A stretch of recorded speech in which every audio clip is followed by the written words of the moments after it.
Sleigh Ride by Leroy Anderson. You know the song, right?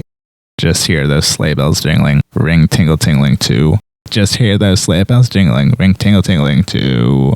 And the constant ring-a-ling-a-ding-da-ding. Ring-a-ling-a-ling-a-ding-da-ding. Ring-a-ling-a-ling-a-ding-da-ding.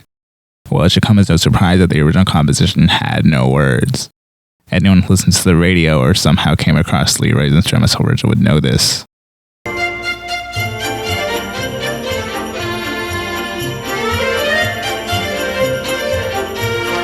I still think Leroy Anderson looks like Weston Blakesley.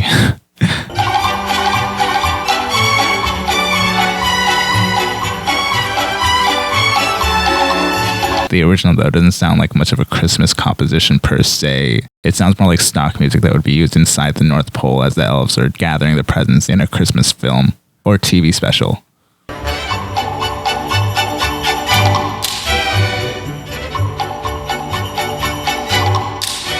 This is yet another Krampus composition that was inspired by a heat wave, as this was composed in July 1946. This is a trickier scenario, however, because there are no lyrics, so we don't know the snowy imagery Leroy may have had in mind. Just the sleigh ride. The way Leroy Anderson's cover ends, it also had to have inspired Iration's Day Trippin'.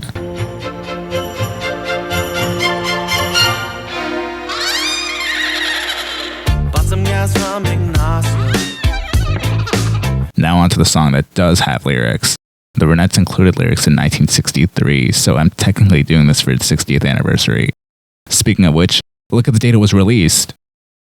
Yeah, given that a rerun of Father Knows Best and a live production of As the World Turns were interrupted by the news of the Kennedy assassination, I seriously wonder how the Ronettes felt about the song being released the same day as the Kennedy assassination. That's a horrible coincidence. On one hand, you have a song that's meant to represent the most magical time of the year. On the other hand, you have one of the worst tragedies that could happen in America, and probably the world regarding foreign affairs. Now onto the actual lyrics. Just see those sleigh bells jingling, ring tingle tingling too. This technically isn't a Christmas song when you look at the lyrics. It just takes place in December, given the sleigh bells jingling. Come on, it's lovely weather for a sleigh ride together with you. It's lovely weather for a sleigh ride together with you. It certainly wasn't lovely weather when Leroy composed it. Lovely weather? This is a very strange case. When you think of beautiful weather or wonderful weather, you think of like bright sunshine, flowers, and now here comes a song that describes lovely weather as snowy and cold and wintry. I mean, it wasn't lovely weather either when Leroy composed it, since it was in the middle of a heat wave. Also, am I the only one who imagines the song taking place at night when they sing, "Outside the snow is falling," and "Let's take the road before us"? Given that friends are calling you who, it most likely doesn't take place at night.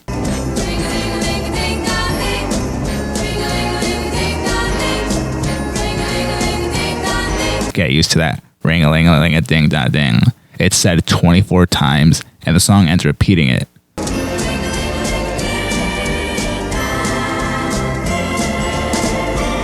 It should be noted, sometimes the covers change the lyrics depending on who's singing it. There are two different versions of Sleigh Ride. One is by the Ronettes, which you just heard. This version is more popular. The lyrics after the chorus are changed completely. It even includes a mention of pumpkin pie, which seems strange for the holiday season. As they pass around the coffee and the pumpkin pie. Also, as of 2020, the Wikipedia singled out the Ronettes version and Gwen Stefani version. I would have most likely thought of her when singing this song at 5 years old if it was released then. Meanwhile, Other Recordings has its own section. I'm not even questioning about what's said about Gwen Stefani's version. This is too cool. Gwen Stefani's music is too cool. And it was released 10 days after her 51st birthday, which makes the cover of her as a present all the more appropriate.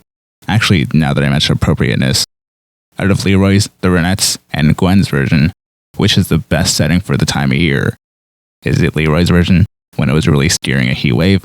Is it the Ronettes version, that was released the same day as the Kennedy assassination? Or is it Gwen's version, that was released 10 days before her birthday, which would have been in September? Given that I already saw Christmas trees being sold at the mall in my area in the first week of September, I'd probably say Gwen's version.